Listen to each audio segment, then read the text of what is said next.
Bwana Yesu asifiwe. Naitwa Wycliffe Rupia, niko hapa kwa ajili ya kukuhamasisha, kuweka shauku, kiu, hamu, njaa na matamanio ya wewe kusoma Biblia kila siku kwa muda mfupi tu. Why? Kwa sababu ramani na kalenda ya maisha ya wanadamu ipo katika Biblia takatifu. Na hapa leo nitakueleza umuhimu wa kuvisoma vitabu 66 vyote vilivyoko katika Biblia takatifu katika video hii fupi ya dakika chache tu. Jambo la kwanza muhimu kuweza kulikumbuka, Mungu alihakikisha kwamba anatumia zaidi ya waandishi 40 tofauti kuandika mpango alionao na makusudi alionao kwa wanadamu wote, regardless ya mataifa yao, makabila yao, familia wanazotoka, lakini pia lugha wanazozizungumza. Lengo lake Mungu watambue ya kwamba yeye ndiye aliyewaumba na ana mpango madhubuti, muhimu na salama wa kuwafanikisha na kuwapa matumaini katika siku zao za mwisho. Mungu ametenga maagano makubwa mawili, ambapo katika agano la kwanza linaitwa agano la kale au agano la kwanza, ambapo lenyewe lina muunganiko wa vitabu 39. Alafu kuna agano la pili linaitwa agano jipya au agano la pili, lenyewe lina muunganiko wa vitabu 27.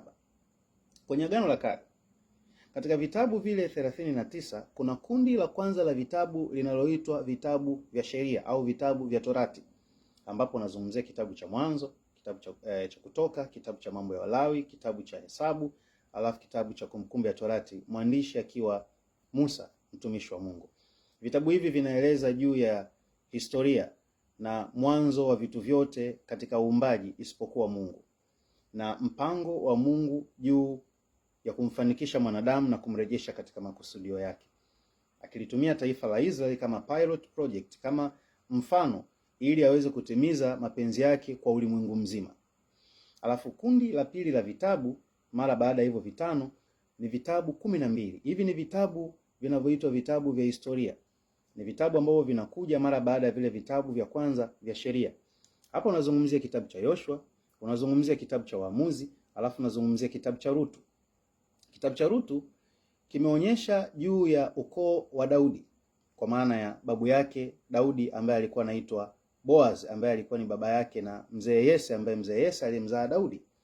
Kwa mara baada ya kitabu cha Rutu kinakuja kitabu cha Samuel wa kwanza na Samuel wa pili. Mara baada ya Samuel wa kwanza na Samuel wa pili kinakuja Wafalme wa kwanza na Wafalme wa pili.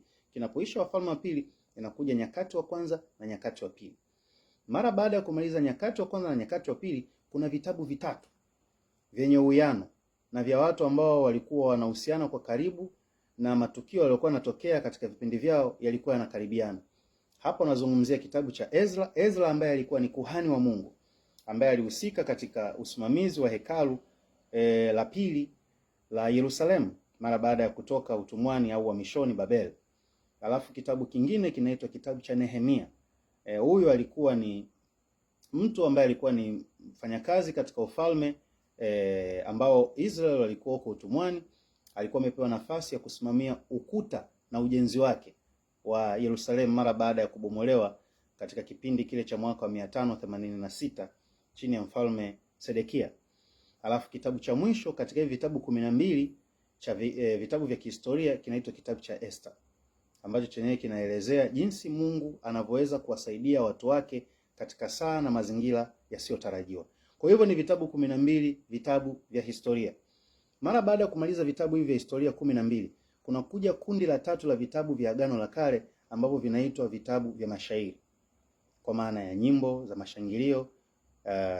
Ukianza na kitabu cha Ayubu ambacho chenyewe lengo lake mahususi ni kuelezea kwa nini mwenye haki ateseke na jinsi Mungu anavyoweza kumrejesha mwenye haki aliyeteswa na Ibilisi na Mungu kumuinua tena na kumfanikisha.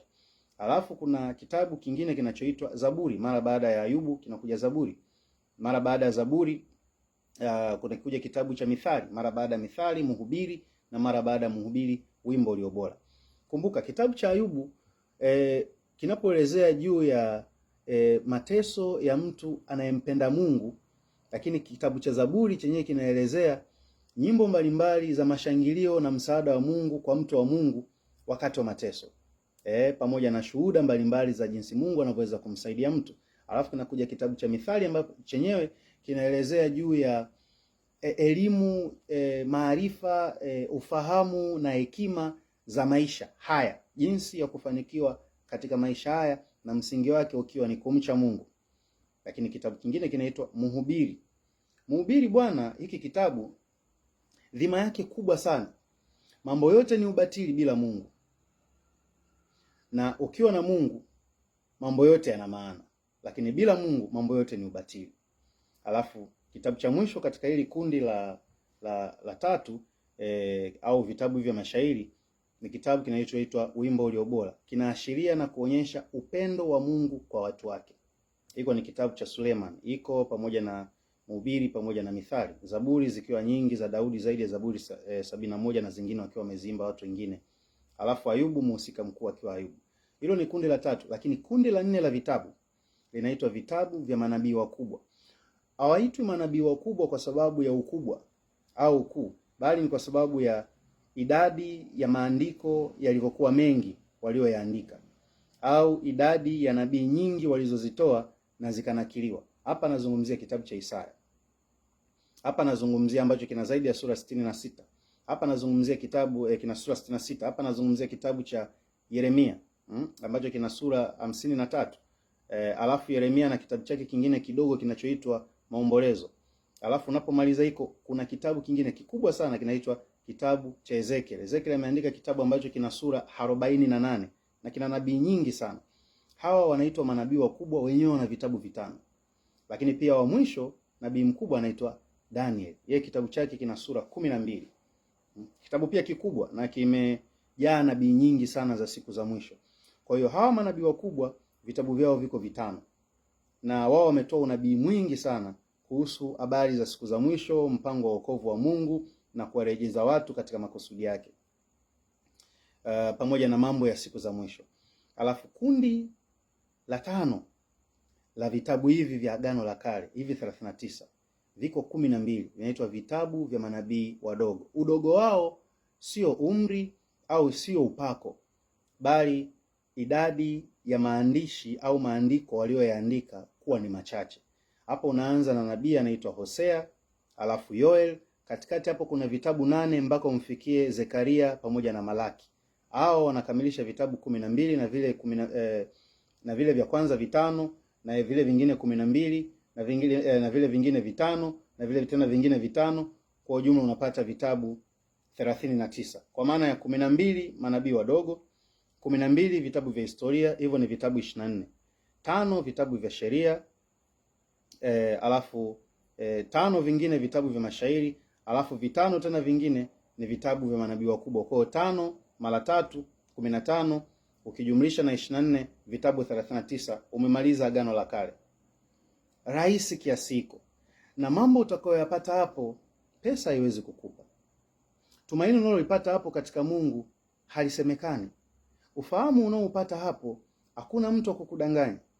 Baada ya hapo unaingia maandiko ya Agano Jipya.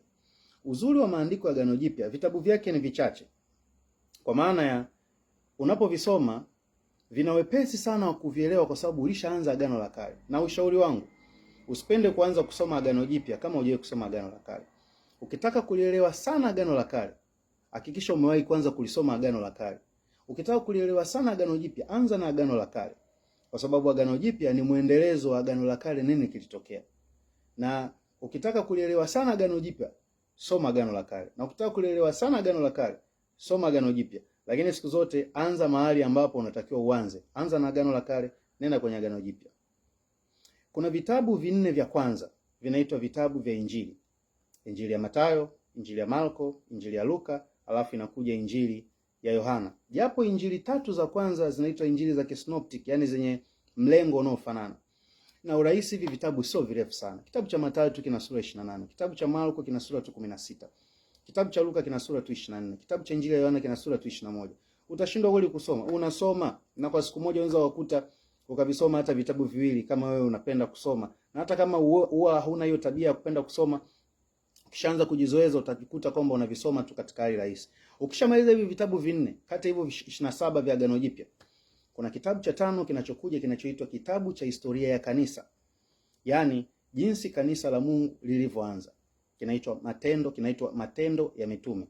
Kina sura chache sana, sura 28 tu, lakini huko ndani utaona jinsi ambavyo Roho Mtakatifu ambaye ndiye kiongozi mkuu wa kulisaidia kanisa hapa duniani kwa niaba ya Bwana Yesu Kristo alivyolisaidia kanisa kufikia malengo ambayo Mungu alikuwa nayo. Humo utakutana na mashujaa wengi na watu mbalimbali ambao waliutikisa ulimwengu wa karne ya kwanza. Baada ya hapo unaingia kwenye vitabu vinavyoitwa nyaraka, yani barua. Hizi ni barua maalum ambazo zilikuwa zinaenda kwa makanisa yaliyokuwa katika miji mbalimbali, au hizi barua zilikuwa zinaenda kwa watu mahususi. Nyaraka kundi la kwanza ziko nyaraka 14. 3 za kwanza ni nyaraka ndefu zaidi, kwa maana ya Warumi ina sura 16, Wakorinto wa kwanza ina sura 16, alafu Wakorinto wa pili ina sura 13. Alafu zinakuja kundi la pili la nyaraka ambalo lenyewe lina nyaraka 4. Unazungumzia Wagalatia, Efeso, Wafilipi na Wakolosai. Uzuri wa Galatia pamoja na Waefeso zina sura 6. Alafu Wafilipi na Wakolosai zina sura 4. Unakuwa umeshamaliza. Alafu unaingia kwenye waraka wa Wathesalonike wa kwanza. Alafu unaingia Wathesalonike wa pili. Wathesalonike wa kwanza yenyewe ina sura 5, alafu Wathesalonike wa pili ina sura 3. Ukimaliza hiyo, unaingia kitabu kinachoitwa Timotheo wa kwanza chenye kina sura 6.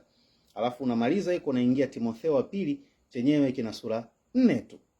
Ukimaliza hapo, unaingia kitabu kingine kinaitwa Tito.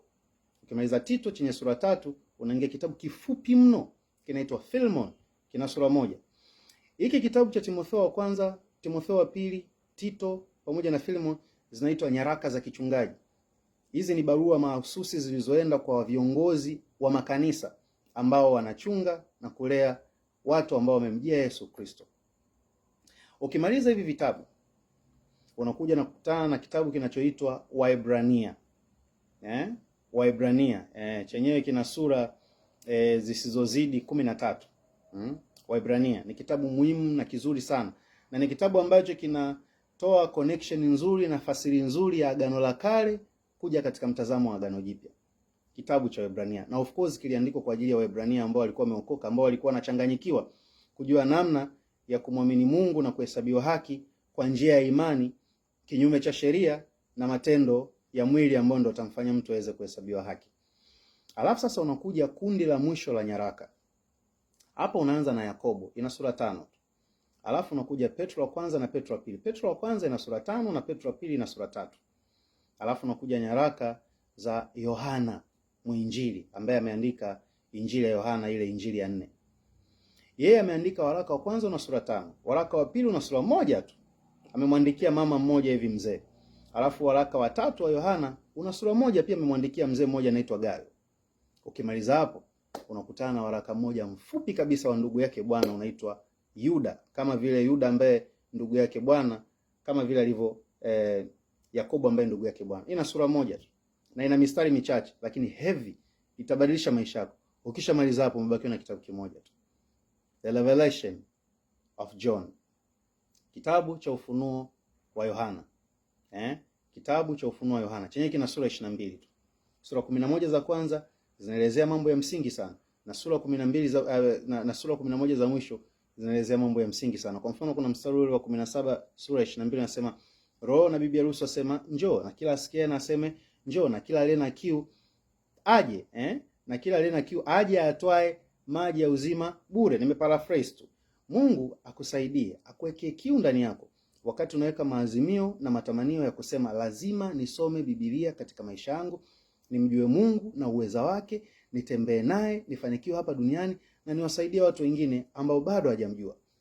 Kumbuka, ikiwa unahitaji ushauri zaidi na msaada zaidi wa kiroho na jinsi ya kuanza kusoma Biblia taratibu, mimi ninapatikana BCIC Mbezi Beach chini ya Profesa Sylvester Gamanyo, mwangalizi mkuu wa Mission International. Haya ni mawasiliano yangu: 0687 29 20 19. Mungu ayabariki maisha yako wakati unaweka azimio na unatekeleza usomaji wa Biblia nzima kila mwaka, kila baada ya muda fulani, kwa sababu humo ndipo ulimo uzima wetu. Mungu akubariki sana.